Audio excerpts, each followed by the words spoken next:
واصف علی واصف فرماتے ہیں، جب انسان بند گلی میں آ جائے، جب ہر در بند ہو جائے تو پھر صرف ایک در کھلا رہتا ہے اور وہ ہے اللہ کا در۔ انسان اکثر لوگوں کے در پر جاتا ہے، در در مانگتا ہے، سہارے ڈھونڈتا ہے، لیکن حقیقت یہ ہے کہ ہر سہارا فانی ہے اور جو باقی ہے وہ صرف اللہ ہے۔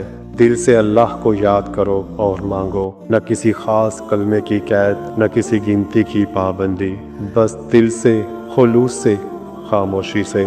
آپ فرماتے ہیں اللہ کے ساتھ تعلق مضبوط ہو جائے تو باقی ساری کمزوریاں خود ہی دور ہو جاتی ہیں۔ اب آئیے ایک ایسا روحانی عمل یا وظیفہ جس کا ذکر واصف صاحب اکثر فرماتے تھے، رات کے وقت جب دنیا سو رہی ہو، اپنی نماز عشاء کے بعد یا کسی بھی وقت 2 رکعت نفل ادا کریں، صرف اللہ کے لیے۔ پھر سجدے میں جا کر کوئی لمبی دعا نہ کریں، بس اتنا کہہ دیں، یا اللہ مجھے اپنا بنا لے، میں تھک گیا ہوں دنیا کے تھکوں سے، مجھے اپنے قریب کر لے، میرے دل کو اپنے ذکر سے روشن کر دے۔ یہ الفاظ چاہے آپ کے دل سے نکلیں یا زبان سے، اللہ دل کی کیفیت دیکھتا ہے، الفاظ کی چمک نہیں۔ واصف صاحب فرماتے ہیں، وہ دعا جو تم دوسروں سے چھپا کر مانگتے ہو وہی اللہ کے سب سے قریب ہوتی ہے۔ اس وظیفے میں کوئی رسمی تسبیح نہیں، کوئی مخصوص دن، وقت یا عمل نہیں،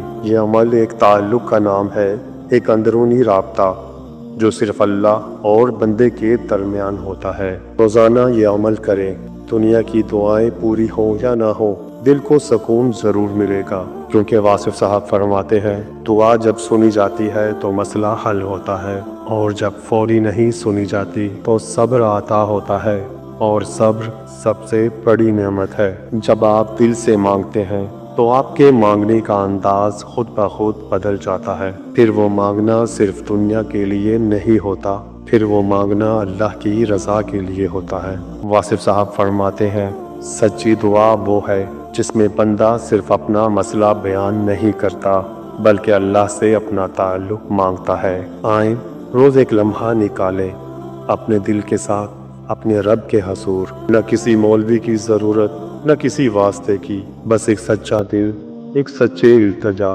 یہی ہے حضرت واصف علی واصف کا بہترین وظیفہ۔